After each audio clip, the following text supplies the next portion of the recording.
Imagine for a moment, you're in an F-18 fighter jet. You're flying at 30,000 feet and you're out of gas.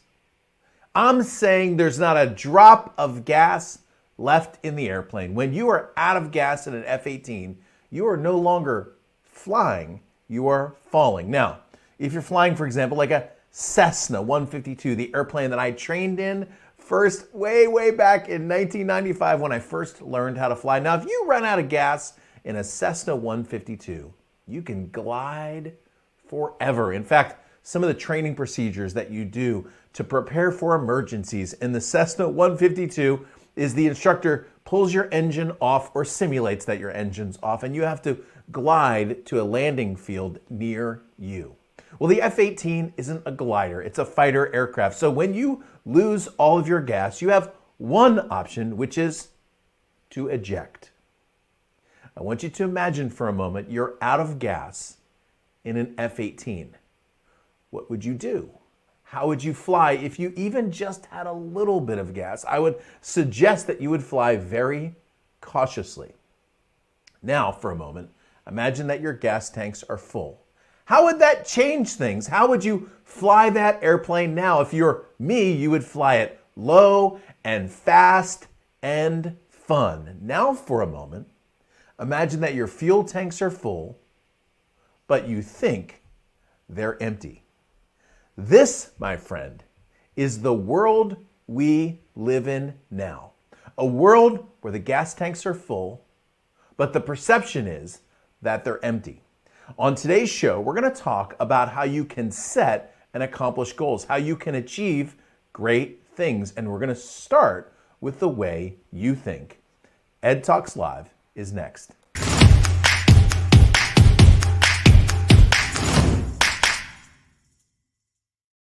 Hey, what's up, party people? My name's Ed Rush, five-time #1 best-selling author, your host for the #1 place on the planet, the most positive place on the planet for insanely implementable ideas. We are here every Tuesday and Thursday, 10 o'clock Pacific, 1 o'clock Eastern. By the way, got some show format changes coming up in the next few weeks and an additional show in the next couple weeks. And by the way, if you haven't already done so, jump in below on chat, tell us who you are, where you're from, what you do, or the right-hand side. If you're on Facebook, usually that shows up in the comments section.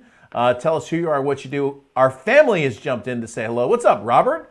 From cold and cloudy DFW, he says, let's huddle up. What's up, Billy? Good to see you as well. Hello, Diana. Most positive place on the planet for insanely implementable ideas. Good morning, Ed and friends. Today, by the way, we are talking about how to accomplish great things. We are in the middle of a goal fuel series. Today's show is called Total Mind Control. I'm actually going to be covering this in several shows. Now, I started this topic talking about how you can set and accomplish great things just a few weeks ago. And if you missed any previous show, don't you worry. I'm going to be able to catch you up on today's show, but you can always go back and watch the prior episode if you want to. The links for that will be below this YouTube show once the recording is done. But before I do that, I just want to take you into the current news for just a moment and maybe a little bit of a different take on the news. Now, some of you know, when it comes to the news, I believe in good news or good spins on bad news, okay? But I'm going to just share with you, I think, something that was just funny news. Now, some of you know, this last weekend was Super Bowl 55. And during the Super Bowl, Tom Brady led his Tampa Bay Buccaneers to a Super Bowl victory against the Kansas City Chiefs. Now, if you're from Kansas City, like Linda Cortez, I know you were from Kansas City, or some of my friends from KC, I know it was a tough game. Your offensive line had a tough time. I know your quarterback had a tough time, and he fought through it all, Patrick Mahomes, but ultimately it was the Tampa Bay Bucs that won the day that day. But I think potentially the most interesting thing that happened that day did happen on the field, but it didn't happen with any of the players. It was the Super Bowl streaker. Ladies and gentlemen, I'm going to show you a video that is not for the faint of heart. You will see a man with his pants almost pulled down behind his back. Ladies and gentlemen, the Super Bowl streaker. I think the title of my next book is going to be Pull Up Your Pants, Take Off Your Bra, and be a man.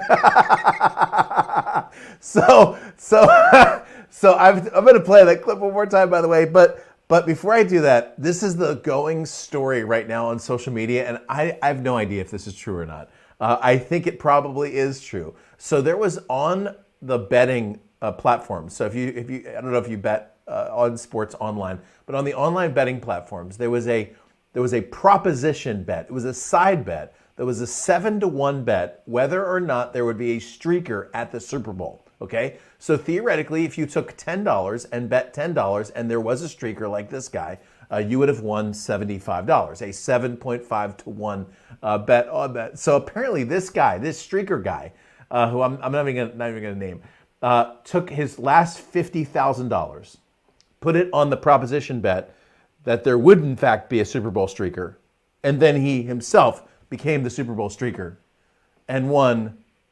$37,500 if I did the math right. Just to show you, hey, like today we're talking about goal setting and how you can accomplish a lot of things. Sometimes you have to be the one that actually makes the bet on yourself and then goes and does it. I just love the announcer. This is my favorite part. Normally the TV does not show the clip of the guy. They pan away. So if you're watching CBS like the rest of us, they pan away because they don't want to glorify somebody. But this channel decided to keep... Seriously, that's the title of my next book on goals. Pull up your pants, take off your... Sorry. I'm sorry. By the way, if that offended your gender sensitivities, I'm not even going to apologize. I'm just saying, I think that was pretty funny. By the way, it was Haley who said, it was John. John Haley sent me this clip this morning. It was apparently his son Luke sent it to him.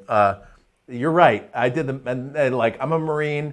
And we've never been known for doing our math properly. Okay, so I said $37,500, which would have meant that he had lost money. So he won $375,000. Just to go to show that you can, bet on yourself and make it happen.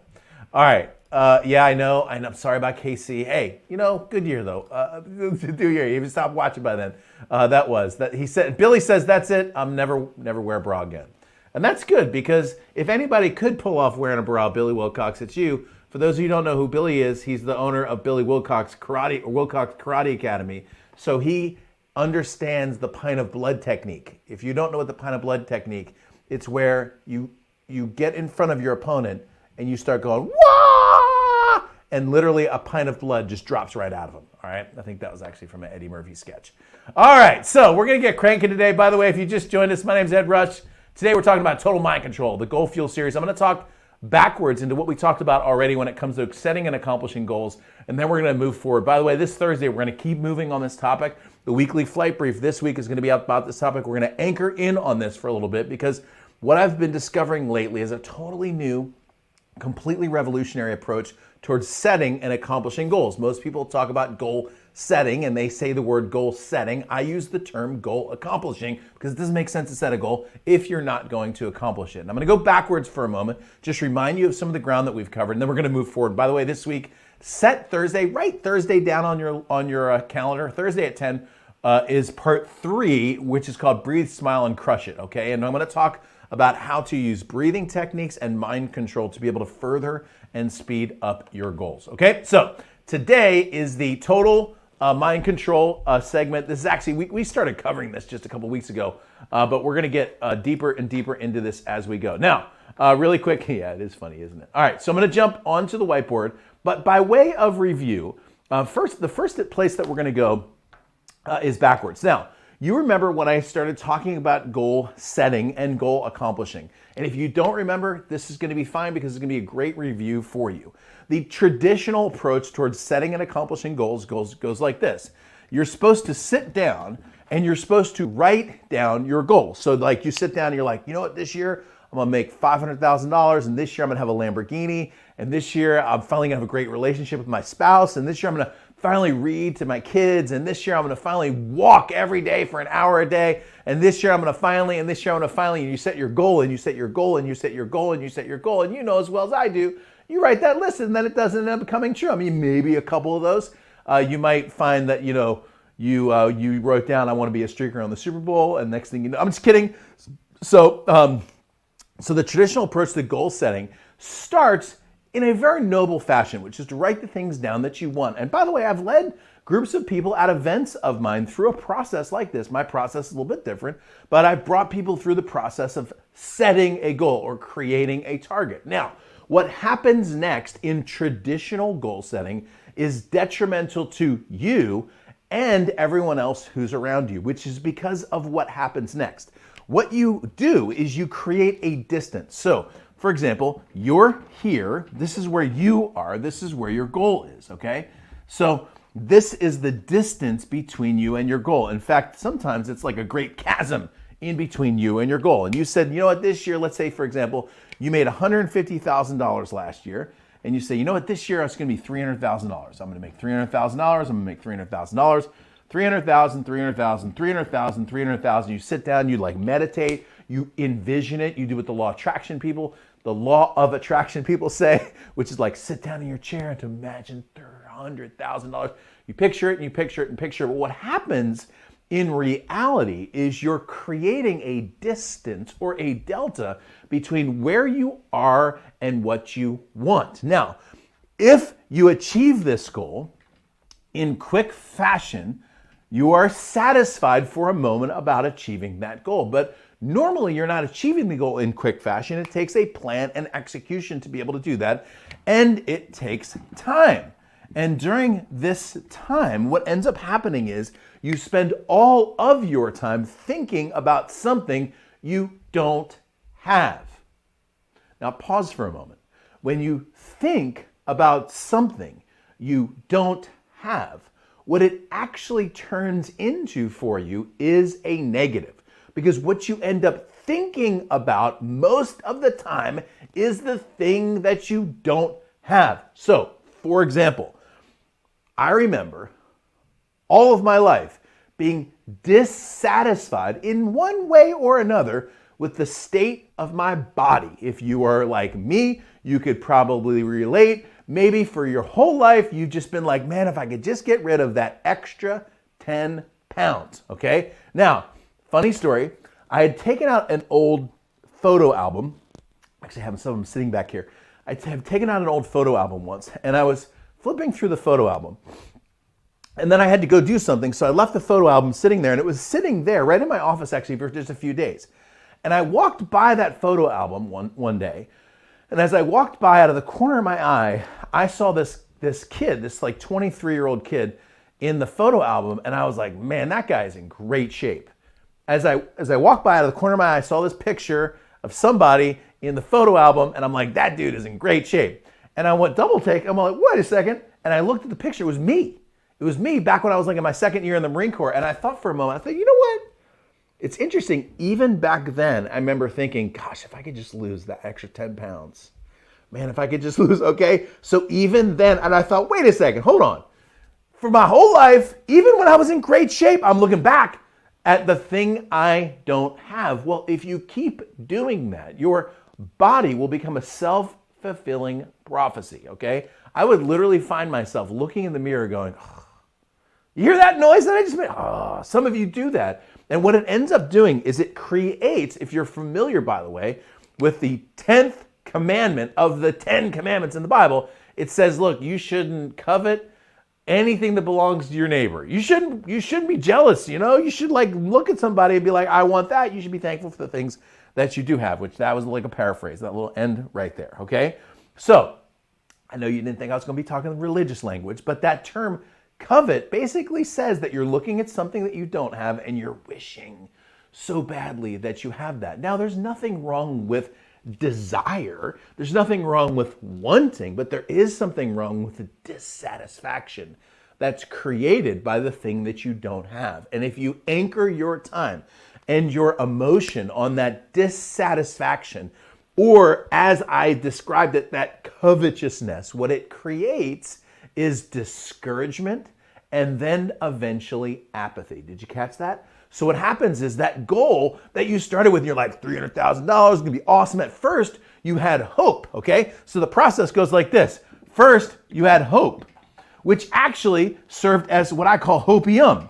okay? Because it's not real. It just makes you feel good for a little while. So hope turned into hopium, okay, which turns into dissatisfaction, which turns into discouragement, which turns into apathy. I know you can't read that last part. That's just the way we roll when I write on the board, okay? Hope turns into hopium, which turns into dissatisfaction, into discouragement, and eventually into apathy. And you've experienced this before when you're like, man, nothing works. I've tried everything. My business, I've had coaching sessions like that. People are like, I tried everything and it doesn't work. That's the apathetic step right there. Okay, so now the first step of this new transformative revolutionary goal setting process that I'm teaching you is to step number 1, to first focus on what you do have. Remember, the goal setting process is designed from the ground up to fail. The goal accomplishing process, the one that I'm teaching, is designed from the ground up to succeed. So the first thing that you do is you start by accepting and acknowledging something you do have. And my process that I taught on a prior show, I'm not going to go through the whole detail. My whole entire process, by the way, I got to tell you like a behind the scenes story. This is 2 weeks ago on the show when I started talking about this, and I picked up a coffee mug. Some of you remember it was my fighter pilot coffee mug, and I was like, I have the coffee mug, and I love this coffee mug, and I did this whole thing about how much I love this coffee mug. I kid you not, about 3 hours later, one of my kids was doing the dishes and he broke it. Okay, so just so you know, you should even hold on that tightly to things. You can always get them replaced, all right? So you start the process by being so thankful and grateful for something that you have. And I like to do it with little small things like oh man, this like yellow pad. You know what? People 500 years ago didn't have yellow legal pads. I'm glad I have one of these. Boy, I use a lot of these. That's the way you do the process, okay? And it can be something even more. Like, for example, I've been taking my daughter, my 2-year-old. Oh man, I'm taking my 2-year-old. I should show you this video. I'm going to show you this video. You know what I'm going to do? I'm going to text this video to myself. Hang on. I'm going to show you this will make your day right here. So I've been taking my 2-year-old. I've been taking my 2-year-old to the park, actually pretty consistently. I don't know if you've ever been with a 2-year-old at a park. There's nothing that'll make you smile quite like that. I mean, it is one of the most transformative experiences that you will ever experience in your life. And now I'm going to show you when it gets there. Here we go. I'm going to show you my 2-year-old. Are you being silly? Hang on a second. Hold on. It's very impromptu right here, people. You know why? This is just going to be fun. Hang on, check this out.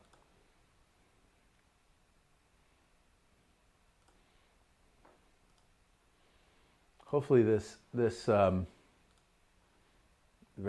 I told you, very impromptu. Hopefully this will play on the system.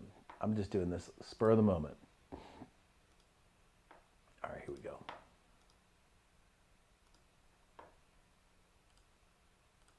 Watch this. Hang on. Here we go. You'll hear the sound. It's just going to come in a little low. Are you being silly? Do you want to go home? Do you want to go home? No. Do you want to go home? No. You want to go see Mama? No. What? You don't want to see Mama? No. Oh my goodness. Say yes. No. All right, and this, by the way, hang on. Just so you know, I play this real, okay?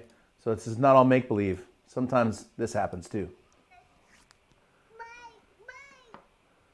All right, so listen. So lately I've been taking my 2-year-old to the park. You know how you can't take a 2-year-old to a park and not smile? It's impossible. You try it. You try taking a 2-year-old to the park. Watch them go down the slide for like the 3rd time in their life and you not smile, okay? So the idea in the goal process is you create emotion around something you have. Now, when you do that, the first thing is happiness.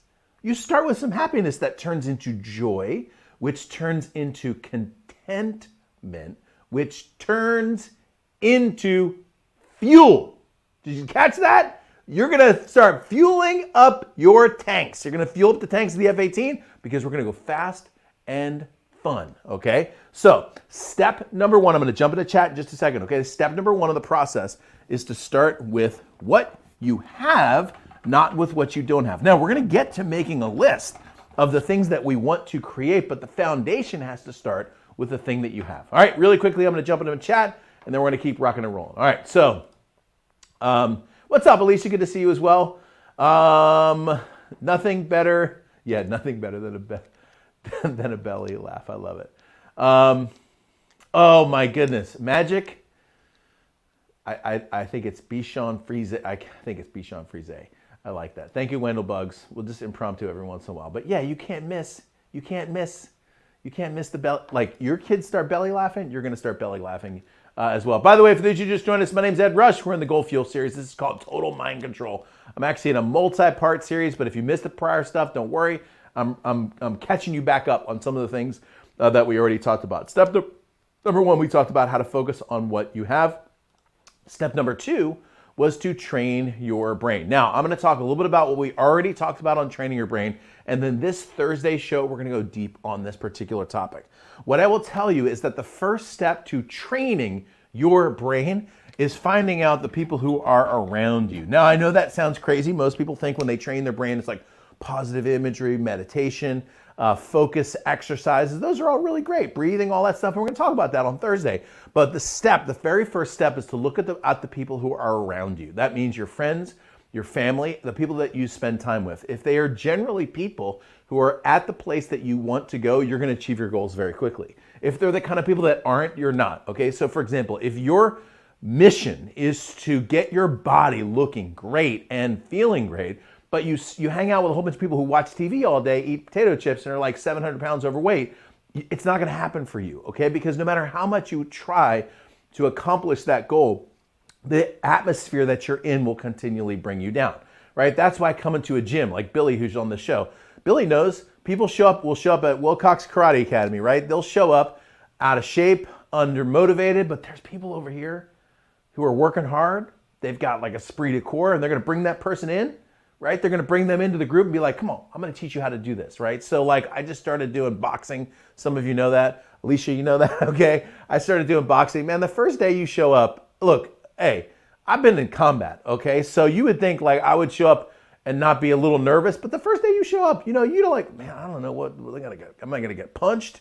Okay, first day I did jiu-jitsu, Brazilian jiu-jitsu, you're rolling on the ground with somebody who wants to choke you, okay? So it is natural to just get a little nervous, but you know what they do? The community says, come on, let me just show you how to do it. Next thing you know, they're like, all right, here, do this, 1, 2, punch this way. Here's how you do a hook. And next thing you're learning from everyone and you're part of that community. So you want to get your body in shape. One of the most important things to do is to start hanging out with people who eat the right way and move the right way. I'm not talking about people who are freaking out and obsessed about it, who make their entire life about fitness. I'm just talking about people who live well, okay? Now, you want to make $1 million?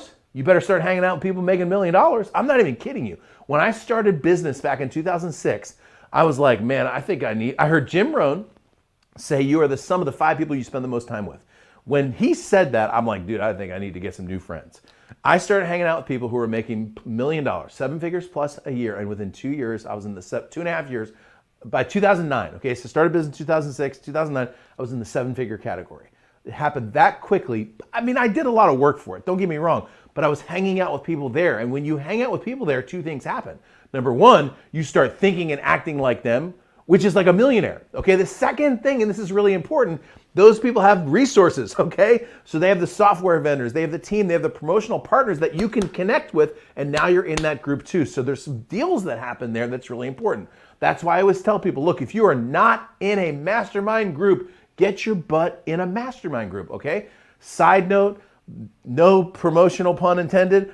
I have a mastermind group full of amazing people. These are 6-figure, 7-figure entrepreneurs who are totally crushing it right now. If you want to be an abundant group around people who are really doing well, edrush.com/coaching. And I don't even think I have the link here to show you, but there's an application there. You put a deposit down, we have a conversation to see if the program is right for you, but you need to start hanging around with the right people. Now, sometimes that means your family members, okay? And I know this is hard, but you know what? Sometimes moms are bad influences for people. I mean, I've dealt with a lot of people who had limiting beliefs. A lot of times that comes from mom and dad, okay? Sometimes your dad isn't the most positive person to be around. Now, sometimes they are, and sometimes they're getting better, okay? And sometimes they're like asking your forgiveness and growing in relationship, and that's cool. But you know what? Sometimes they're not the most positive person to be around. So yeah, chill out during Christmas and Thanksgiving and stuff, and like Easter if you need to. But sometimes you need to separate yourself from that environment long enough to be able to move into accomplishing your goals, okay? So the first step is to focus on what you have.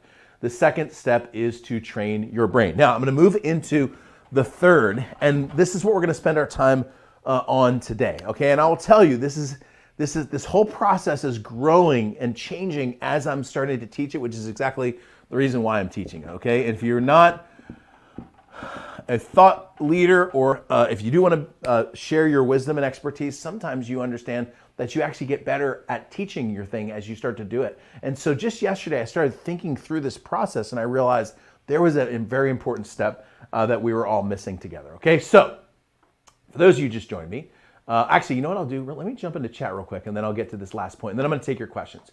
All right, so yeah, hang out with us twice a week. You got that right.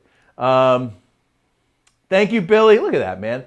He's talking about Chris Casamassa, who's the guy that introduces, who's one of the trainers that teaches martial art business owners how to be successful. And Robert, who's also one of my students. So awesome, dude. Thank you for that awesome comment. All right, so for those of you who just joined us, my name's Ed Rush. We're talking about total mind control in the Goal Fuel series. Step number 1 was to focus on what you have. Step number 2 is to train your brain.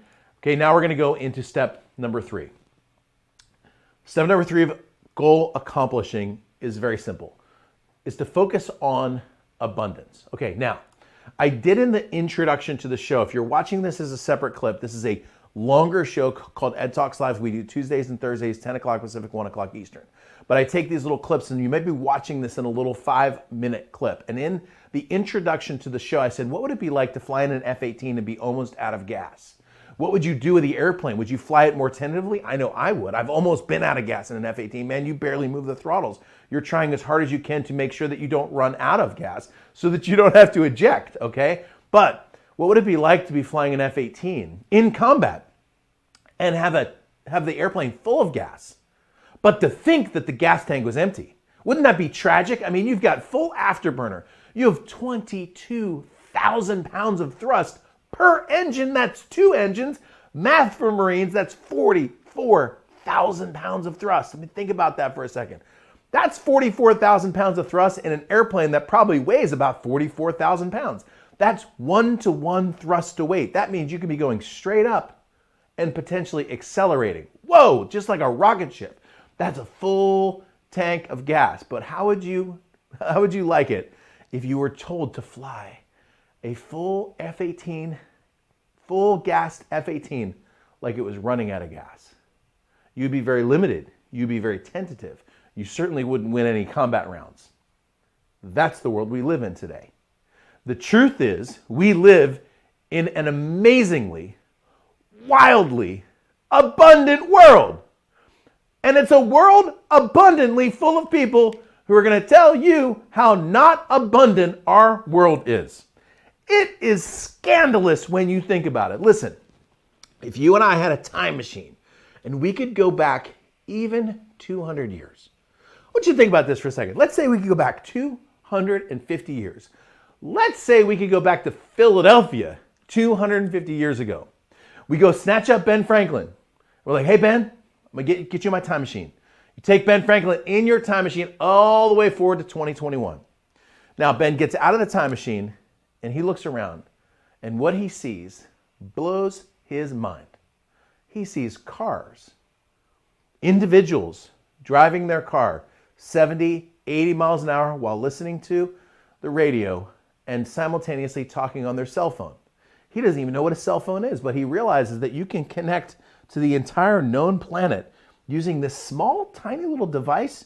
What is this, some sort of magic? What is this, some sort of sorcery? Ben Franklin says, but then you pull up to your house and Ben Franklin comes walking into your house and it's cold outside, and he walks into your house and it's warm, and Ben Franklin's like, where's the fire? You're like, Ben, we don't have a fire. I mean, we'll have a fireplace, but I haven't used that fireplace in like 10 years. In fact, I don't even think I don't even think the fireplace works. It's just decorative, Ben. He says, well, how is it so warm? He said, well, we have a heater. He said, what's a heater? He said, well, this box over here, this box makes things warm. Ben says, is there a fireplace inside that box? You're like, well, there's like a fire in the box. Well, it's a pilot light. How do I explain? It just makes things warm. See, what happens, Ben, is we turn up this little knob and then it makes things warm. And he's like, wow, that is just amazing. He said, well, what do you do in the summer? He said, well, actually, it's the same knob. We just keep the knob there, but then instead of the heat coming out of these pipes, it's just cold air. He said, cold air comes out of the pipes. Where do you keep the ice? He said, well, we don't keep ice. It's just like a chemical reaction, I guess, up in the Freon or something like that. But anyway, it makes it cold. Well, when does it run out? Actually, never. I mean, it just keeps going. I don't even know how it works. It just keeps going. So in the winter, it's warm, but in the summer, it's cold. You say, hey, Ben Franklin, in the winter, it's warm. In the summer, it's cold here in 2021. And then he goes over to your sink, and he goes, what is this thing? He goes, well, that's the sink. He goes, what happens when and the water starts coming out, and he goes, where is the river that you're connected to? And you say, like, Ben, it's not really a river. It's more like a bunch of pipes underneath the ground that the water kind of comes. And he goes, well, when does it run out? And you're like, well, listen, I mean, we could turn the thing on, but it just kind of keeps going. I mean, eventually, I guess it would run out, but I mean, you could probably just leave it on, actually, if you wanted to. And then he sees your great big gigantic bathtub that servants used to come take boiling water to fill up Ben Franklin's bathtub like once a month. And he says, you could just fill this up? I can just fill this up. Could the water be warm? The water could be warm. See that knob over there and this knob over here. And then Ben Franklin finds out about the internet. And Ben Franklin gets on the internet and he looks through the pages on the internet and he's scrolling through Twitter and he's scrolling through the New York Times and he's scrolling through the USA Today. And Ben Franklin turns around and he looks at you and says, now let me get this straight. You have cars that can go 80 miles an hour while at the same time you can listen to a radio from a man talking to you from 100 miles away. While at the same time you're connected to a computer device. While at the same time your home is warm in the winter and it's cold in the summer. While at the same time you have unlimited running water. While at the same time you urinate in fresh water that would be scarce in my day. While at the same time all you do is complain all the time about how bad things are. I mean, I'm reading this thing that you call Twitter and all the people are doing there is complaining and making fun of each other. And I'm reading this thing called the New York Times and they don't seem very happy. In fact, they're complaining about all the other people and even tattletaling on people using this online device. And then I go over to this USA Today and I was thinking perhaps since it is the USA Today, you know, this country that I helped found, that this place would be this positive place and they're complaining too. I don't understand. You are the wealthiest, most blessed people I would ever have imagined. There's peace on every border, and yet you complain. And you say, hey, Ben, it's actually a really good point. I need to think about that. And as you think about it, what you realize is that our whole entire world, instead of being focused on abundance, spends almost all their time around the things that they don't have. In fact, our culture is so big on spending their time thinking about the things they don't have that they actually invent things that they think they don't have. Let me give you an example. I was sitting in a restaurant here in San Diego. If you're familiar with the topography, the geography of San Diego, we sit on the Pacific Ocean. For context, the Pacific Ocean is the largest body of water in the world. As far as we know, it's actually the largest body of water in the universe, okay? Maybe there's some planets out there that are covered with water. We haven't quite found them yet. We think we may have found a few, but we haven't found them yet. So theoretically, the Pacific Ocean is the largest body of water in the entire universe, at the very least in our world. Out over the Pacific Ocean, there's this beautiful restaurant. It's actually on these stilts. It actually sits over San Diego Bay. You can see the bay, then you can see the beautiful Pacific Ocean right behind it, which extends to infinity. Okay? And I was sitting there just a few years ago. There were these two ladies that were sipping wine, nice little glasses of white wine, and water. They had these glasses of water. They were a little smaller than this, but they were just filled up and they were sitting right there. And these two ladies were really, really worried. And they were really worried that we were running out of water. I don't know what we're going to do about this, Susie. I mean, we're running out of water. With this water crisis is a major problem. She sips her water. I mean, if we don't solve this water crisis as she sips her white wine, we're going to be in big trouble as she sits in a chair over a gigantic bay that extends into an ocean that it goes into infinity. We are the most blessed people that have ever walked the face of the earth. And for some reason, our culture wants to spend its time on what we don't have or what we think we don't have. 250 years ago, fresh water was impossible to come by. In 2021, you go to the bathroom in fresh water, and yet still our culture has the audacity and the gall to complain about running out. There are some of the smartest people on planet Earth right now, some of the biggest software engineers in the world who are terrified because of what they consider overpopulation. I don't know about you, but if you take a plane from San Diego to Philadelphia, where I grew up in Philly, San Diego's where I live now, you look outside, there's a lot of room. There's a lot of room. People are like, we're running out of food. We are running out of food. If we don't do something, we're going to run out of food. Have you been to a supermarket recently? Have you been to the Vons? I mean, think about it. 250 years ago, you wanted food? You had to go out and trap, kill, catch, or harvest your own food. I mean, it took a while. Like if you wanted cucumbers, you could grow your cucumbers and you could eat them, or you had to pickle your cucumbers into pickles and eat them over the winter. If you didn't pickle your cucumbers into cucumbers, you were not going to have cucumbers in the winter, okay? And if you didn't have a good harvest, if the hogs didn't work out that year, you weren't going to have meat that winter. Now you walk into Vons and there's like a meat aisle. I mean, think about that. We have a meat aisle. We have an abundant world, an amazing abundant world. We've got plenty of room, we've got plenty of space, and we've got plenty of water. Now, do we have problems? Yeah. Do we have malnutrition? Yeah. Do we have people who don't have access to fresh water? Yes. Those are the problems we should be working on. Okay, not sitting in California complaining about how we're running out of water. Look, we almost have self-driving cars. We have robots that do heart surgery. Did you know that 250 years ago, they barely even knew and understood how that thing even worked? Now we have robots that do heart surgery. We have an abundant, amazing, magnificent, incredible world that we live in. The problem with our cultural thinking goes like this. Most people believe that the world's abundance is like a pie. You see, if you take a pie and you cut it into a certain number of pieces, if you take this piece of pie, well, you know what? Now there's only 7 pieces left for the rest of us.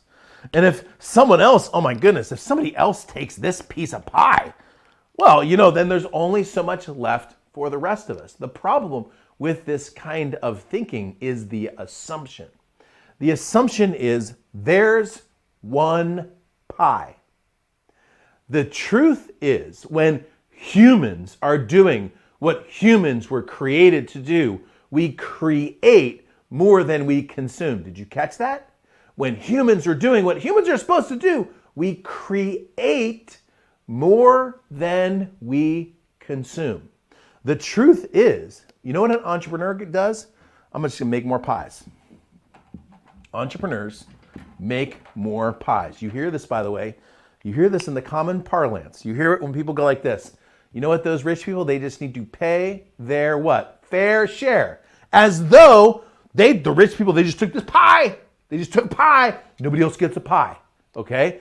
It's this lack of abundance mindset that begins to create our problems. Now, when you come to the world with an abundance mindset, and by the way, if you have an issue with this, if you have a challenge seeing abundance everywhere you go, I have a couple ideas for you. Go to the park with a 2-year-old. Look, they're not like, oh my gosh, Dad, we're running out of water. They're just happy to be on the slide, okay? If you have an issue with this idea of abundance, go and read the book of Psalms. That's the largest book in the Bible. There's 150 poetry, books of poetry or verse or chapters of poetry inside the Psalms, and you get to find out about the abundance of the world that God created. You know what's crazy? You know, back in the turn of the century, in the late 1800s, you know one of the biggest issues in New York City? Manure. Horse manure was piling up. And the New York Times said, you know, if horse manure doesn't get under control, it's going to be 8 stories high. Commissions were formed to try to remove horse manure from New York, and there was the free business people, and there was the anti-horse manure people, and they hated each other. And then all of a sudden, Henry Ford came along and created an automobile, and the horse manure problem was solved by innovation. You know, one of the biggest issues in the late 1800s and the turn of the century was we were running out of oil. Oh no, not the kind of oil that we talk about now. We were running out of whale oil, because whale oil was how people turned on the lights back in the late 1800s. We were running out of whale oil, people, and once we run out of whale oil, everything's going to go dark. And there were people who were writing articles about how dark the world was going to become. When we run out of whale oil, the world will become dark and scary. You see, we're going backwards. And then someone poked something far enough into the ground to find real oil. And you know what? I know that may be a challenge right now to our environment, but you know what? It's there, and it's a gift that we've been given, so maybe we can find a clean way to go about even that. Isn't it amazing that in the moment a culture thinks they're running out of something, they find something new? That's because entrepreneurs create new pies. So, in summary, in your process of setting and accomplishing goals, the first thing is, personally, you start with the things you have. The second thing you do is to train your brain. We're going to talk about this in more depth on the next show. And the third thing you do is you reset your mind towards abundance. Look, if you have a scarcity mindset towards money, if you have this single pie, oh, if I take the pie, someone else is not going to get, you will literally become a way station for money. Some of my clients I know have experienced this, where they're actually making money, they're actually bringing money in, but they feel so morally bad about the money they bring in because of this lack of abundance, this scarcity mindset, that they're actually just letting go of the money. If you're the kind of person who's had money come in, but you don't even know where it went, start with abundance. Start with your view of the world as you see it. Okay? So, I'm going to go back to the main camera. We're about wrapping up. I'm going to go into chat real quick. I'm going to answer any questions that you have, and then we're going to wrap up today's show. By the way, for those of you who just joined us, woo! That was my soliloquy. That was my monologue. For those of you who just joined us, my name's Ed Rush. This is the Goal Fuel series. Today we're talking about total mind control, and the topic of choice today was abundance. We started with focus on what you have. Number 2, train your brain. Number 3, focus on abundance. And next Thursday, the show's called Breathe, Smile, and Crush It. I'm going to talk about meditation, prayer, and breath control, and talk about how you can reset your brain using those 3 things. All right, before I do that, really abundant. Yeah, I love it. Exclamation point. What's up, dude? My man, Ricky. My man. Thank you, Diana. All right, so if you have any questions, now's the time to put those in there. We're on track. I don't know how long this series is going to go, but if you miss any of it, don't worry, I got you covered. You're going to get parts of it in reviews here and there. Don't forget, you were put on planet Earth to do something amazing. You truly, truly were put on planet Earth to do something amazing. That amazing thing might be just to teach someone something who goes on to teach the world something. That amazing thing might be to get your book done, and eventually the entire world's going to be reading your book. Your job might be to simply put a single post on social media to inspire someone to greatness in that particular day. You don't know. Maybe your job is to be a streaker at the next Super Bowl. I'm just kidding. Don't be that person. If you just joined me, by the way, I played the video of this guy. Down 20, 5:03 to go. Someone is... Don't do that. That's not what you were put on planet Earth to do. That's not you, okay? So your mission is to accomplish something amazing in the world, and you're going to do it. You just need to get your mind set in the right direction. All right? So that's it for today's show. I will see you on Thursday, where we're going to talk more about how to set and accomplish great things. Thank you. Hashim, this is actually the second episode. What I will do is I'm going to leave chat on for just a little bit longer, and I will actually put the link in chat for the first episode. And then if you're watching this on a recording, we'll put it below in the comment section. Okay, thank you for that awesome comment. Thank you, Haley. Haley, my man, John Haley. What's up, Robert? We were just talking about you, dude. It's good to have you. Good to have you here in the show as well. So he's got his belting picture right there, man. I love it. All right. Don't forget, I love you and I like you. You're going to accomplish amazing things in the world. Just focus your mind on abundance, and I'll see you on Thursday. EdTalks Live is out.